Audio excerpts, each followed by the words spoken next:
Bonsoir à tous, merci de nous retrouver sur TV Sud pour votre journal local du Gard. Et tout d'abord, la mort de Patricia Sorina ce matin. La présidente de la Ligue féminine de handball depuis sa création en 2008 est décédée des suites d'une longue maladie. On la voit sur ces images à l'occasion de la soirée des étoiles du handball à Paris, c'était en mai 2011. Maman du joueur de l'USAM, Guillaume Sorina, et belle-mère de l'international Camille Aiglon. Patricia Sorina faisait également partie du staff des Bleus et était vice-présidente de la Fédération française de handball. Moderne et écologique, les 30 logements sociaux inaugurés hier à Manduel sont bien éloignés des barres d'immeubles des années 60. Comme toute habitation neuve, la résidence HLM La Noria est soumise aux normes BBC, le label bâtiment basse consommation qui allie économie d'énergie et respect de l'environnement. Coût total de la construction, 4,1 millions d'euros. Écoutez. Il fallait se fondre dans l'architecture globale avec le collège à deux pas, avec tous les aménagements qu'a fait Madame le maire de Manduel autour de sa Noria. Et là, on voulait faire quelque chose de relativement bas, avec simplement un étage au bâtiment. Et ce sont de petits ensembles de 30 logements qui correspondent aujourd'hui à une véritable demande. On n'est plus sur de grands projets, de grands ensembles, on est sur des petites opérations sympathiques, mais qui donnent satisfaction à tout le monde. Mais derrière, ce qui est important, c'est toutes les charges liées au chauffage qu'ils ont. Et quand on voit aujourd'hui le prix du fioul, le prix du gaz, le prix de l'électricité qui augmente et qui augmente de façon importante, il était important pour le bailleur social que nous sommes habitats du Gard de se préoccuper justement de ces difficultés de nos locataires pour essayer de faire des logements qui soient moins consommateurs en énergie. Le théâtre de Nîmes vient d'être labellisé scène conventionnée pour la danse contemporaine. La labellisation attribuée par la Direction régionale des affaires culturelles récompense et conforte la ligne artistique de l'établissement. Olivier Michel a assisté hier soir au lancement de la saison 2013-2014. Regardez.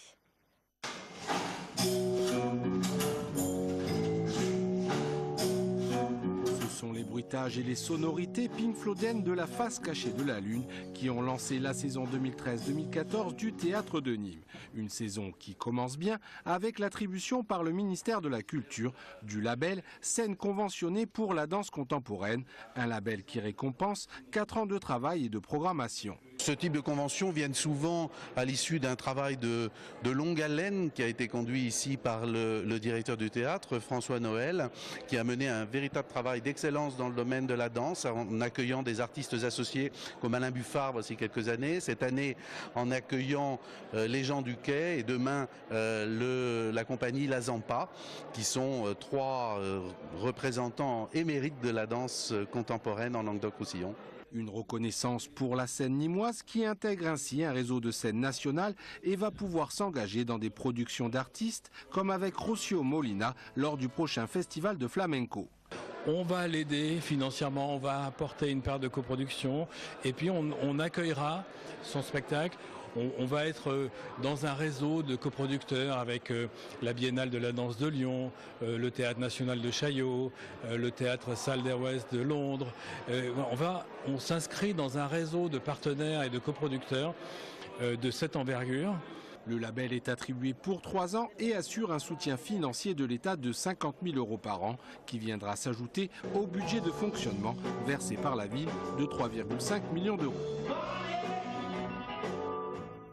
Et à Rodillan, 6 malades ont concouru ce week-end pour la 7e édition de la finale d'Abrivade de Nîmes Métropole.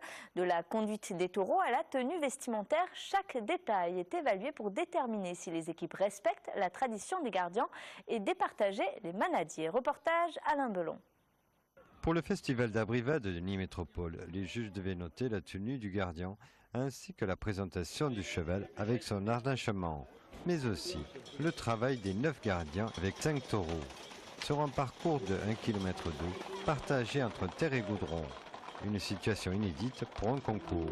Très difficile, malgré que ça s'est bien passé pour tout le monde. Je l'aurais pas cru, mais très bien. Le parcours était très bon. On ne vient pas pour rien, quoi. Voilà, notre ambition c'était de gagner et on y est arrivé très bien. 408,5 points est le résultat de la manade Arlantenko, victorieuse de cette 7e édition qu'elle a déjà remportée 3 fois. Pour la version 2014, des nouveautés devraient être apportées. Pour l'an prochain, sur lesquels on travaille, peut-être réaliser les 2 demi-finales sur la même commune pour pouvoir donner le même parcours et les mêmes chances à chaque manade, avec une demi-finale le samedi, une demi-finale le dimanche. Et on va tout faire pour essayer de coupler la finale du concours d'Abrivade avec la finale de Graines de Raseteur. Une finale d'Abrivade dans la peu aux traditions. C'est la fin de ce journal, merci de l'avoir suivi. Retour de l'actu dès ce soir sur votre chaîne locale à 20h30 avec l'info de votre région. Passez une excellente soirée sur TV Sud.